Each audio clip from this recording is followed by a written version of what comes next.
सात संगत जी प्यार से कहना धन निरंकार जी।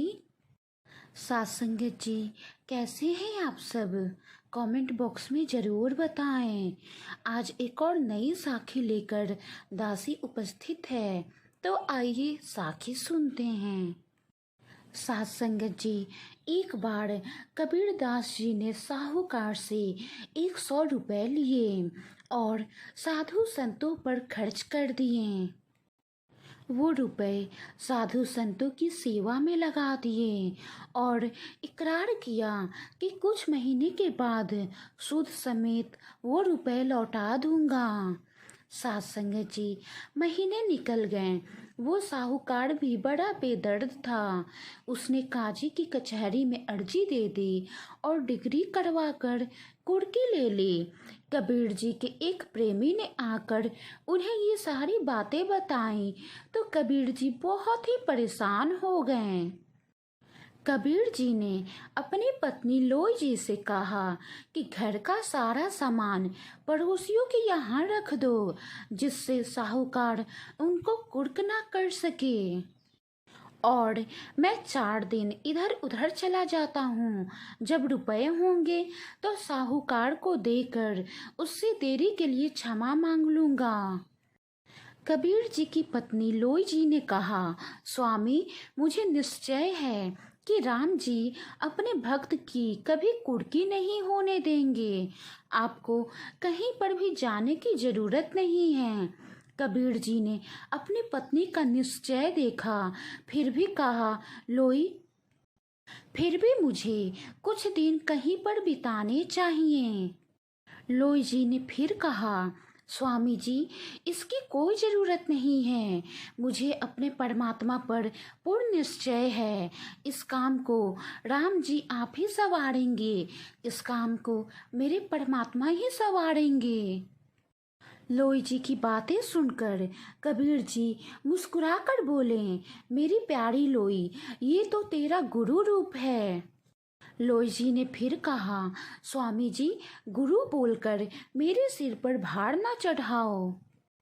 तब कबीर जी बोले, लोई जी, इसमें भला सिर पर भार चढ़ाने वाली कौन सी बात है? जो उपदेश दे उसको गुरु मानना ही पड़ेगा। कबीर जी अपनी पत्नी लोई के साथ बात करने में इतने मग्न हो गए कि उन्हें साहूकार और कुर्की वाली बात याद ही ना रही।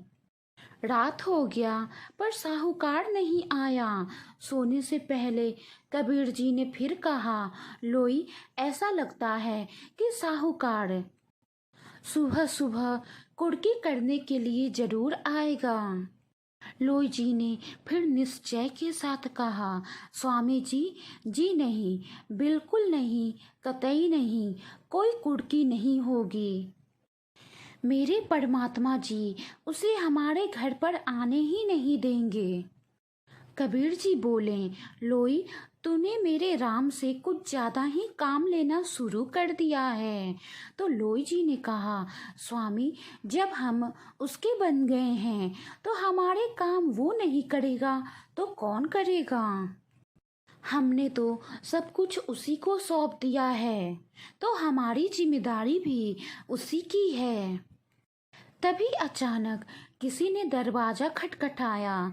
लोई जी ने उठकर दरवाजा खोला तो सामने साहूकार का मुंशी खड़ा हुआ था, जो साहूकार की तरफ से तकाजा करने जाया करता था। लोई जी ने मुंशी से पूछा, क्यों राम जी के भक्त हमारी कुर्की करने आए हो? मुंशी ने नम्रता से कहा, नहीं माता जी, आपकी कुर्की करने कोई नहीं आएगा, क्योंकि जब हम कल कचहरी से कुर्की लेने गए तो वहां पर एक सुंदर मुखड़े वाले और रेशमी वस्त्र धारण करने वाले सेठ आया और उसने हमसे पूछा कि आपको कितने रुपए कबीर जी से लेने हैं। तब साहूकार ने कहा कि 100 रुपए और सूद के 30 रुपए, पूरे मिलाकर 130 रुपए लेने हैं। फिर उस सुंदर मुखड़े वाले सेठ ने एक थैली साहूकार के हवाले कर दी और कहने लगा कि इसमें 500 रुपये हैं, ये कबीर जी के हैं और हमारे पास सालों से अमानत के तौर पर पड़े हुए हैं। जितने तुम्हारे हैं आप ले लो और बाकी के पैसे कबीर के पास पहुंचा दो। कबीर जी के घर पर दे आओ। हमारे साहूकार जी उनसे और बातचीत करना चाह रहे थे, लेकिन वो पता नहीं एकदम से कहाँ चले गए, जैसे कि छू मंतर हो गए। ये दृश्य देखकर साहूकार पर बहुत बड़ा प्रभाव पड़ा। वो समझ गया कि कबीर जी कोई इलाही बंदे हैं और वो उनकी कुर्की करके गुनाह के भागी बनने जा रहे थे। साहूकार जी ने ये थैली आपके पास भेजी है, इसमें पूरे 500 रुपये हैं। साहूकार जी ने कहा है कि कबीर जी को ये 500 रुपये देकर कहना कि उनके रुपए भी वो सेवा के काम में लगा दे और उनका ये पाप बख्श दें। लोई जी कबीर जी से बोली, स्वामी राम जी को भेजी हुई ये माया की थैली अंदर उठाकर रखो। तब कबीर जी मुस्कुराकर बोले, मेरी प्यारी लोई जी, इस बार राम जी ने तेरे निश्चय अनुसार कार्य किया है, इसलिए थैली तुझे ही उठानी पड़ेगी। लोई जी कहने लगी, नहीं स्वामी, राम जी हमारे दोनों के साझे हैं, इसलिए आओ मिलकर उठाएं। दोनों पति पत्नी अपने राम का गुणगान करते हुए थैली उठाकर अंदर ले गए।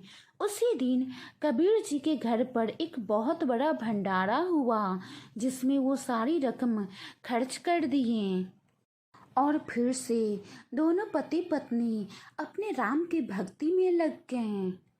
सात संगत जी, कहने का भाव है, जब हम परमात्मा के प्रति समर्पित हो जाते हैं, अपना सब कुछ परमात्मा को सौंप देते हैं, तो हमारी जिम्मेदारी भी परमात्मा की ही है। परमात्मा के प्रति पूर्ण समर्पण हो जाना ही भक्ति है। तब परमात्मा अपने भक्तों के कार्य के लिए किसी न किसी रूप में खुद प्रकट होते हैं।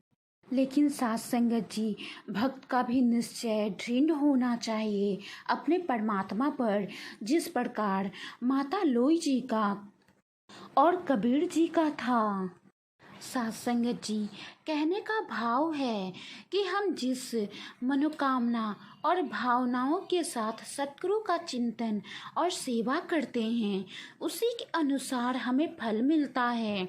लेकिन अगर हम निस्वार्थ और निष्काम भाव से हुक्म में रहकर गुरु दर की सेवा व सतगुरु निरंकार का चिंतन करते हैं, तो हमें सतगुरु निरंकार की अनंत रहमतों का आनंद मिलता है। साथ संगत जी, वाणी में कोई त्रुटि हो तो बख्श लेना जी, प्यार से कहना। धन निरंकार जी।